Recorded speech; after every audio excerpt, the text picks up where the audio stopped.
अब मैं बुलाने जा रहा हूं उस व्यक्तित्व को कि जब हरियाणा में कांग्रेस की सरकार हुआ करती थी तो यहां का किसान बहुत सम्मान के साथ हरियाणा में जाता था, उसका सम्मान होता था। वो व्यक्ति जिसने सदन में कांग्रेस की तरफ से आदरणीय प्रियंका गांधी जी, राहुल गांधी जी के निर्देश पर मैंने भी फोन पे बात की, किसानों की बात को और किसानों की आवाज को मजबूती से सदन के पटल पर रखने का काम किया, हमारे बड़े भाई आदरणीय दीपेंद्र हुड्डा जी।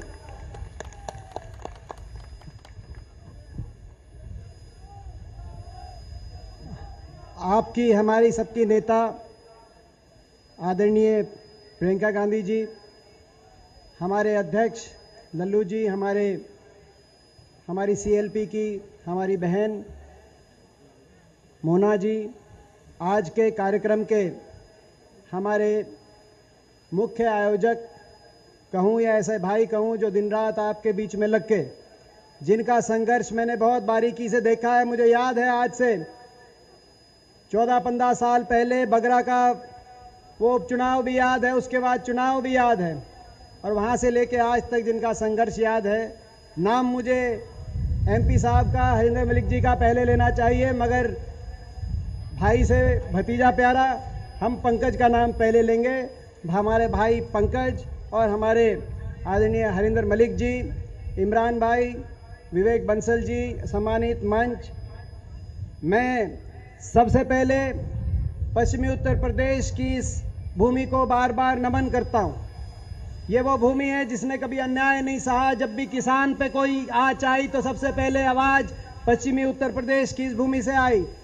जब भूमि अधिग्रहण को लेकर लड़ाई लड़ने की बात आई तो राहुल जी के नेतृत्व में यही पश्चिमी उत्तर प्रदेश है।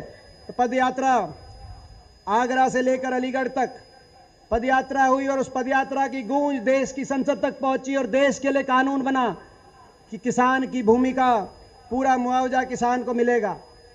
और जब अब इस बार देश की सरकार किसान के अधिकार को छीनने के लिए 3 काले कानून लेके आई, खरीदारी से, सरकारी खरीद से पीछे हटकर बड़े उद्योगपतियों के हाथ में देश के किसान को भविष्य को सौंपने की तरफ कदम बढ़ाए, तो संघर्ष हुआ। जब पंजाब हरियाणा से वो संघर्ष शुरू हुआ तो उस संघर्ष को अगर बल देने का काम किया, उस संघर्ष को मजबूती देने का काम किया तो इसी पश्चिम उत्तर प्रदेश की इस भूमि ने किया। मैं आप सबको बार बार नमन करता हूं। मैं धन्यवाद करता हूं प्रियंका गांधी जी का।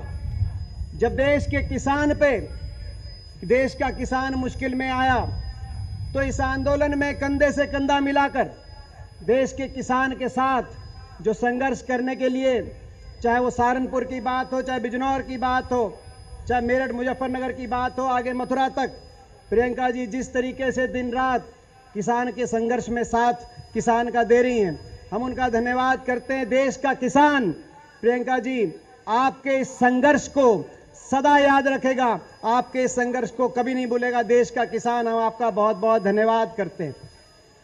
ये सरकार इन कानूनों को लेकर आई और एक संघर्ष शुरू हुआ। मैं बताना चाहता हूं आपको, मैं हरियाणा से आया हूं। ये जो सिंगू बॉर्डर पे धरना है, जो टिकरी बॉर्डर पे धरना है, ये रोहतक और सोनीपत में पड़ता है, आपको पता है। आज भी जब यहां पे हमारी सभा हो रही है तो सिंगू बॉर्डर पे 21 किलोमीटर और टिकरी बॉर्डर पे 17 किलोमीटर, पहले ट्रैक्टर ट्रॉली से आखिरी ट्रैक्टर ट्रॉली तक 4-4 लेन, हजारों लाखों की तादाद में आपके भाई वहां बैठे हैं, शांति प्रिय तरीके से बैठे हैं। 250 शव उस धरने से, उन धरनों से हरियाणा, पंजाब, पश्चिमी उत्तर प्रदेश के गांवों में वापस जा चुके हैं। ऐसे ऐसे परिवार हैं। बड़ौदा के एक परिवार से मैं मिलकर आया, अजय कुंडू भाई का नाम था। 3 लड़कियां हैं, स्कूल में हैं, कैसे पढ़ाई लिखाई होगी, आगे ब्याह शादी किस तरीके से होगी, कोई हिसाब नहीं लगा पा रहे।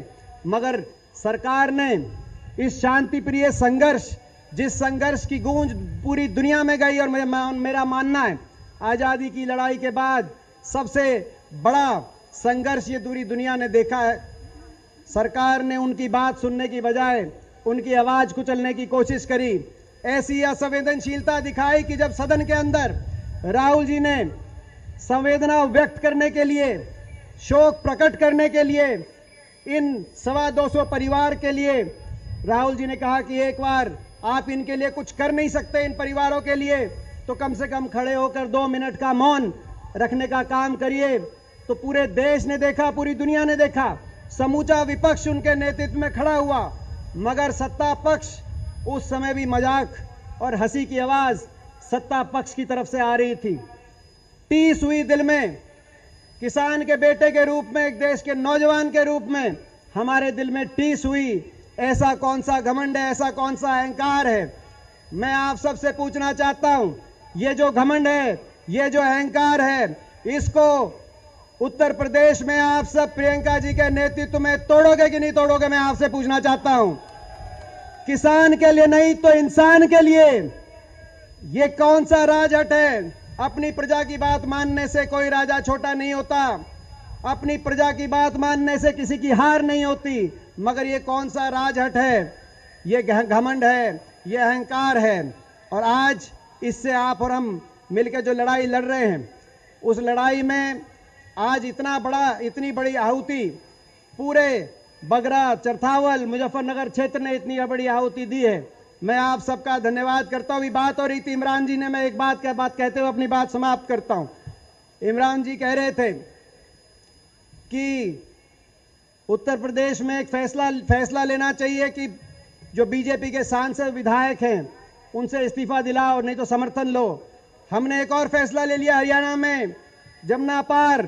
आपको याद होगा जब कांग्रेस की सरकार थी हमारी, वहां पे तो आप जाते थे, गन्ना महंगा बेच के आते थे, डीजल सस्ता खरीद के लेके आते थे, पॉपुलर महंगा बेच के जाते थे, जमुनानगर में डीजल सस्ता खरीद के लेके आते थे। उसी हरियाणा ने आज फैसला, जाते थे कि नहीं जाते थे? मैं आप सबसे सवाल पूछता हूं। उसी हरियाणा ने आज फैसला कर लिया है, एक एक गांव से आपको आवाज आ रही है कि भारतीय जनता पार्टी के सत्ता दल के चाहे मंत्री हो, चाहे मुख्यमंत्री हो, चाहे विधायक हो, सांसद हो, हर गांव में उनकी एंट्री पे रोक लगा दी गई है। आपको ने देखा मुख्यमंत्री जी वहां पे खट्टर साहब प्रोग्राम नहीं कर पा रहे अपने विधानसभा क्षेत्र में, तो दुष्यंत चौटाला अपने उप मुख्यमंत्री कार्यक्रम नहीं कर पा रहे। तो मैं आप सबसे यह आग्रह करना चाहता हूं, आप तो हमेशा आगे रहते हो, तो जो हरियाणा ने फैसला कर लिया, पंजाब का नगर निगम का चुनाव हुआ, उसका नतीजा भी आपने देखा होगा। तो मैं आप सबसे पूछता हूं, आप भी ये फैसला करके आज यहां से प्रण लेके जाओगे कि नहीं जाओगे? आप सबसे मैं सवाल पूछता हूं। इन्हीं शब्दों के साथ एक बार फिर आप सबका बहुत बहुत धन्यवाद। जय हिंद। धन्यवाद दीपेंद्र जी। अब मैं अनुरोध करूंगा हमारी आपकी सबकी नेता, जब हिंदुस्तान में कोई भी किसान का बच्चा, कोई भी आम आदमी अगर परेशान होता हो तो इस परिवार का दिल रोता है, क्योंकि इस परिवार ने हिंदुस्तान को बनाने का काम किया है, इस सरकार की तरह बेचने का काम नहीं किया। मैं अनुरोध करूंगा हमारी नेता, आपकी सबकी नेता आदरणीय प्रियंका गांधी जी से, प्रियंका गांधी, प्रियंका गांधी।